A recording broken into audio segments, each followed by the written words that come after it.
Vamos dar sequência em nossa programação, apresentando as autoridades que compõem a nossa mesa diretora nesse período da tarde. Nós temos mais uma vez a presença dos doutores Rodrigo Carpati, presidente da Comissão da Advocacia Condominial da OAB São Paulo, doutor Fábio Ranada e doutora Marcela Gundim, vice-presidentes da Comissão da Advocacia Condominial da OAB São Paulo. Também contamos com a presença já dos primeiros palestrantes, doutor Rui César Públio Borges Correa, juiz do trabalho do TRT de São Paulo, doutora Regina Aparecida Duarte, desembargadora federal do trabalho do COLEM do Tribunal Regional do Trabalho da 2ª Região, e também doutor André Gustavo Salles Damiani, advogado pós-graduado em Direito Penal Econômico pela FGV. E contaremos também com a presença em breve do doutor Masami Ueda, ministro aposentado do COLEM do Superior Tribunal de Justiça.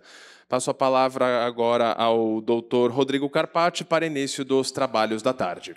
Só cumprimentá-los, declarar abertos os trabalhos à tarde. Estava sentindo falta de alguns colegas, mas já estão aqui presentes. Dr. João Paulo, Dr. Duarte, Dr. Luiz Rogério. Então, eu vou passar a palavra para o Dr. Rui, que fique à vontade. Muito obrigado. Obrigado a todos.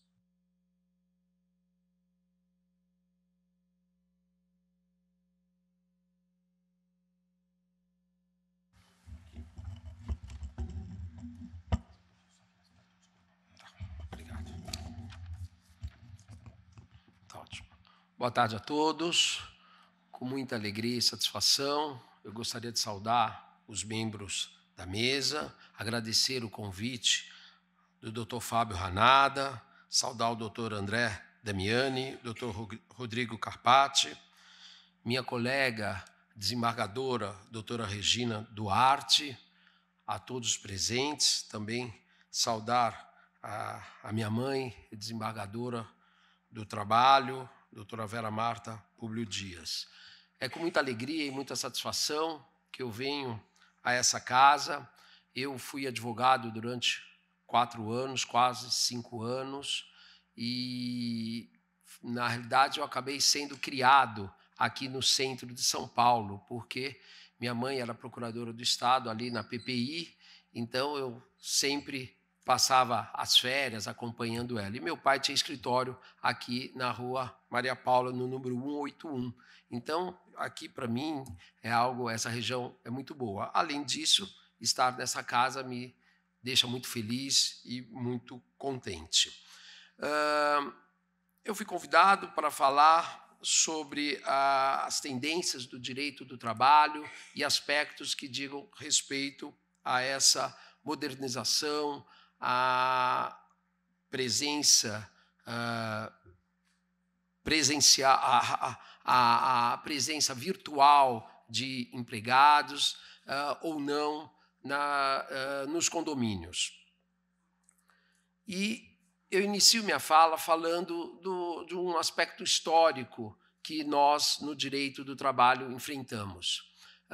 E esse aspecto histórico diz respeito não somente ao direito do trabalho em si, mas a repercussão que a economia teve no direito do trabalho.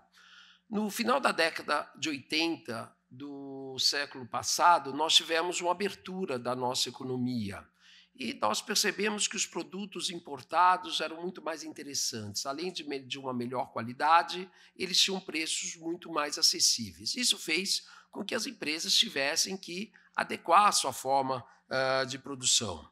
A economia estava sendo globalizada e essa globalização gerava uma série de modificações, já que as barreiras geográficas até então existentes já não existiam mais. Para sobreviver dessa economia globalizada, a empresa moderna precisava atualizar suas tecnologias e métodos de administração. Isso também exigia muitas mudanças no campo das relações de trabalho. A revolução tecnológica estava causando problemas dramáticos no campo do trabalho e, ao mesmo tempo, demandando novas formas de contratação e de descontratação de mão de obra.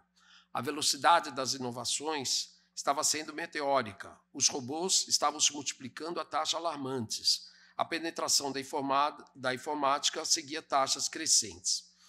Essas evoluções tecnológicas também geraram uma utilização menor de mão de obra. Também novos métodos de trabalho acabaram sendo utilizados. Isso podendo gerar desemprego, jornadas de trabalho de tempo parcial, trabalho temporário, intermitente e outras formas atípicas.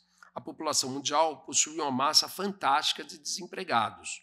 O desemprego no mundo não é determinado apenas pelos métodos que poupam trabalho. Ele é causado também pela escassez de capitais para investimentos e pela carência de mão de obra especializada para trabalhar nas novas condições de tecnologia e administração. O número de desempregados no Brasil é bastante alto, considerando aqueles que trabalham de forma errática e intermitente, com jornadas e salários reduzidos, bem como aqueles que trabalham no mercado informal, sem carteira assinada. A geração de empregos constitui um investimento caro, afetada pelo custo de contratar e descontratar mão de obra. Quanto mais, e aqui é o ponto fundamental dessa minha fala, quanto mais regulamentado é o país, maior a dificuldade de gerar empregos, em que a competição exige muita agilidade e a globalização da economia exige qualidade. Os países que resistiram à flexibilização da lei e do contrato coletivo amargam altas taxas de desemprego. A Europa, vendo essa situação, ela partiu para a sua desregulamentação e a flexibilização do mercado de trabalho. Quase todos os países vêm simplificando os encargos sociais, reciclando mão de obra e negociando contratos a nível de empresa. O que ocorre no Brasil é que a nossa situação aqui é tudo ou nada. Ou a pessoa, o trabalhador, ele será empregado e terá seus direitos estabelecidos na CLT, ou ele ficará totalmente à margem, sem nenhum direito garantido. A nossa legislação não estimula a contratação com menos encargos sociais, mesmo numa época em que o mercado informal explode, o desemprego cresce e as empresas precisam de agilidade para competir. Os brasileiros acreditam que colocando mais e mais direitos na Constituição Federal e na CLT, os empregados, os trabalhadores acabam sendo melhor protegidos. É a ideologia do garantismo legal. Essa ideologia do garantismo legal, que é dar tudo aos trabalhadores, está sendo desmentida. A realidade mostrou que a proteção exagerada vira discriminação. Hoje o empregado, ele custa 102% a mais para o empregador, o custo dele. Encargos altos e rígidos dificultam o emprego formal e induzem as empresas a buscar automação ou trabalho informal. O Brasil, atento a isso, está tentando mudar essa mentalidade. Nós tivemos a nossa reforma trabalhista através da Lei 13.467 de 2017, que tentou, de certa forma, flexibilizar e desregulamentar esta situação. O Estado, que até então bancava essa ineficiência, percebeu que o número de desempregados ou trabalhadores sem qualquer tipo de emprego estava sempre aumentando. Necessário se faz que legisladores e juristas do país formem um novo quadro legal que permita ajustar o trabalho às necessidades da tecnologia, da competição e do emprego, no qual a fonte das regras passa a ser a contratação coletiva e não o Estado. O que eu quero dizer é que o Estado não pode ficar simplesmente regulamentando e regulando esta relação. As empresas modernas não têm mais escolha entre inovar ou não inovar. As que não inovam caem fora do mercado. Os países que dificultam as inovações espantam os capitais. A migração dos capitais igualmente destrói empregos na origem, criando empregos no local de destino. Nesse cenário, a legislação rígida e contratos coletivos demasiadamente centralizados de longa duração deixam de levar a essa concorrência de forma prejudicial. Da necessidade de inovar surge uma maior harmonia entre empregados e empregadores. E aqui o papel do sindicato, o papel de cooperação e não de embate. Nos tempos atuais, não há mais espaço para que os sindicatos criem uma situação de embate, mas sim de cooperação. Por isso, os empregados se voltam mais para dentro da empresa do que fora da empresa. Os sindicatos, se mantiver essa postura, eles acabam perdendo a sua força. A desfiliação acaba sendo enorme. Os intermediários começam a perder o seu papel. O governo, o sindicato e a própria Justiça do Trabalho vão saindo de cena. Dão lugar a uma negociação entre as partes. E aqui, o que nós percebemos é que a regulamentação acaba sendo muito cara. Não há mais dinheiro para isso. Não há dinheiro para contratar empregados nos moldes como era a CLT quando ela foi criada em 1943. Há necessidade, sim, de uma flexibilização. Há necessidade de uma desregulamentação. Tratando especificamente do tema, tratando especificamente dessa situação, da possibilidade ou não de uma norma coletiva estabelecer limites para contratação, aliás, vedando a contratação de empresas terceirizadas através de portarias virtuais e até mesmo das empresas terceirizadas, vê-se que isso acaba indo na contramão dos dias atuais, na contramão da economia. Recentes julgados do TST e até do Supremo Tribunal Federal, que considerou como lícita a terceirização, devem ser observados. A terceirização, que até o início da década de 80 era algo visto com bastante reserva, nós tínhamos a súmula 256, depois cancelada. Posteriormente, tivemos a súmula 331 do TST, que encontra-se em vigor. Ela começou a perceber, os tribunais começaram a perceber que a terceirização seria algo interessante. Obviamente, nós do Poder Judiciário, nós não vamos prestigiar a fraude, nós não vamos prestigiar, mascarar uma relação de emprego. Isso, o judiciário trabalhista, ele é bastante atento a isso.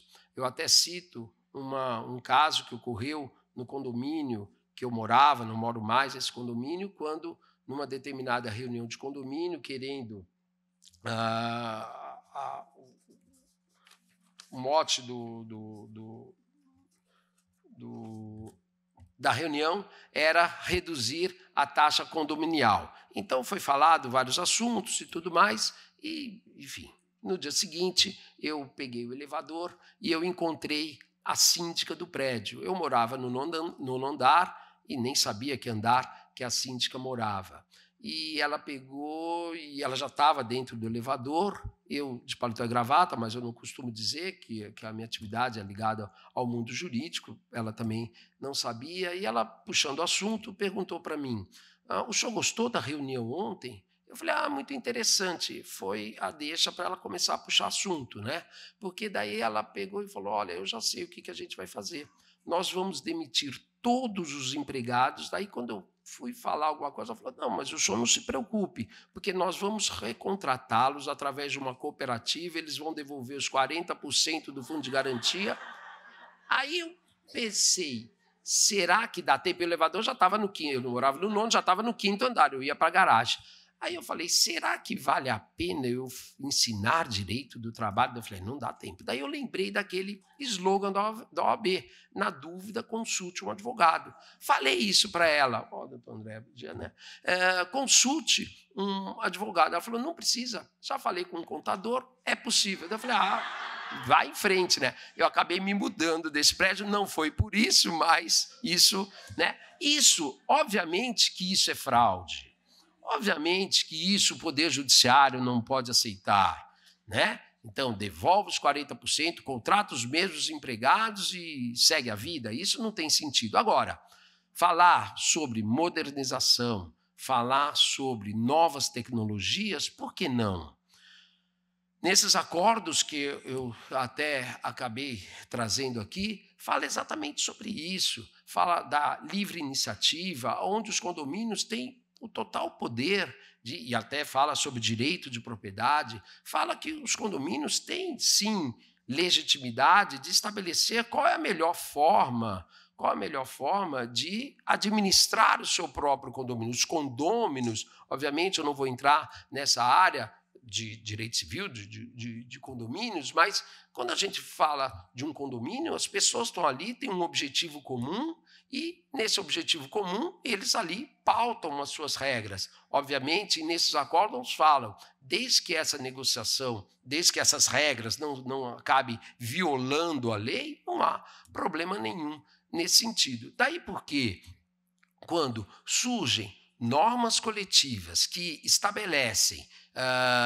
restrição a esse direito de propriedade, que estabelece restrição à livre iniciativa, é óbvio que essas cláusulas são tidas como nulas. Essas cláusulas não teriam nenhum cabimento, não teriam nenhum sentido. Então, se para aquele condomínio é interessante que ele tenha uma portaria virtual, que ele demita até então demitiu os empregados, e aí estabeleça uma nova forma de gestão, nisso não há nenhum problema nesse aspecto. O que talvez pudesse servir como um contraponto é o que disposto na Constituição Federal, no seu artigo 7º, que fala da preservação do emprego contra a automação. Mas, nesse caso, o direito do trabalho não pode fechar os olhos a esses avanços tecnológicos. Recentemente, obviamente, eu, por dever de ofício e como magistrado, já que a Loman proíbe que eu comente sobre decisões judiciais, mas tivemos decisões que tratam sobre questões do Uber, questões sobre iFood, dos aplicativos. Isso é uma realidade. Nós não podemos fechar os olhos diante dessa realidade, que são os aplicativos. E agora, fazer o quê? Determinar, é a ideia do garantismo legal, determinar que todos os motoristas de Uber sejam empregados. Será que essa é a melhor solução? Será que isso não vai onerar as pessoas, a população?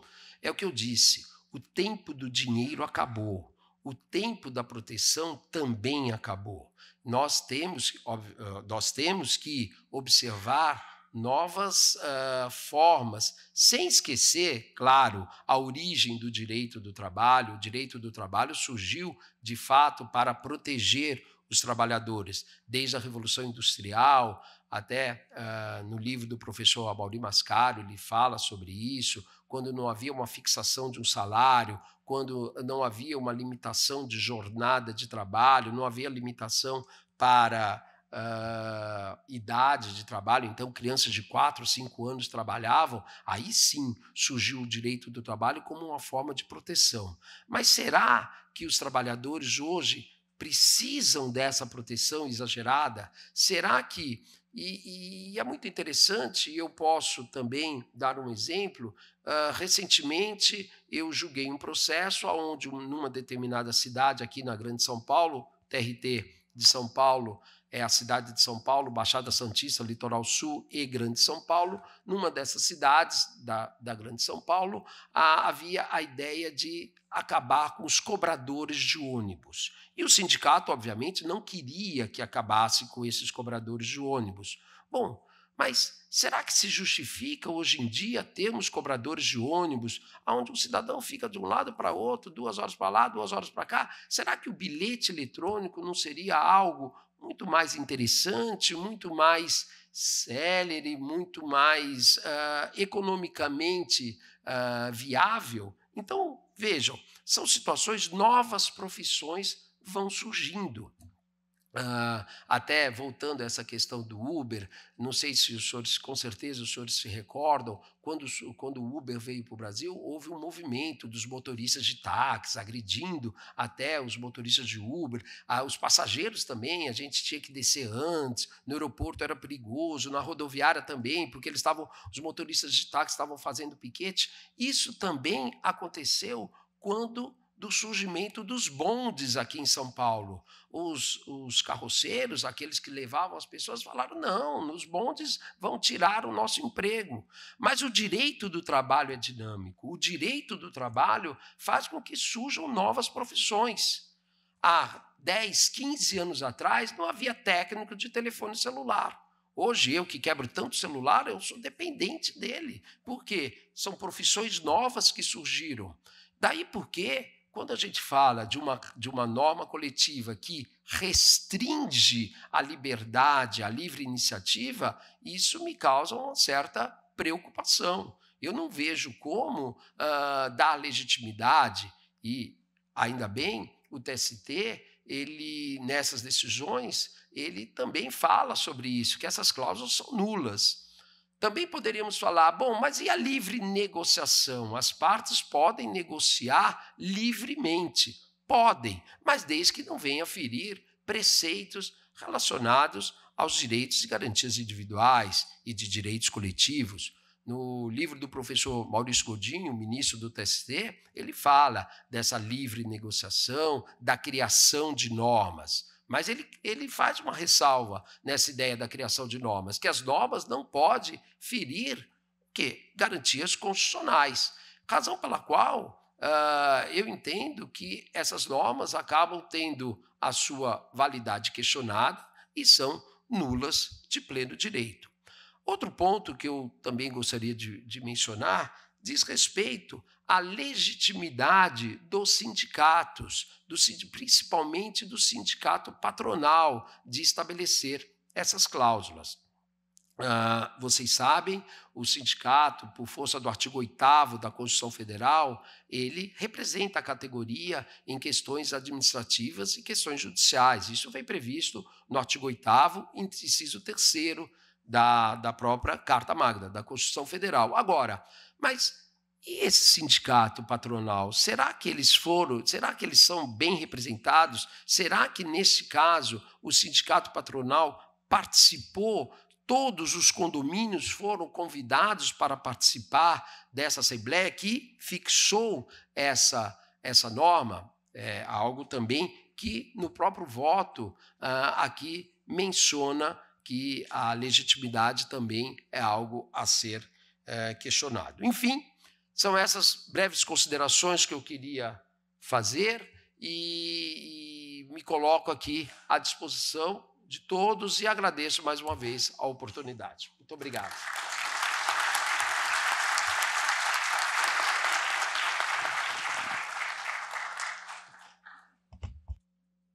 Gostaríamos de, primeiramente, agradecer ao Dr. Rui pelas suas explanações e também destacar aqui a presença do Dr. Haroldo Fasano novamente em nossa mesa diretora. Seja muito bem-vindo mais uma vez, doutor.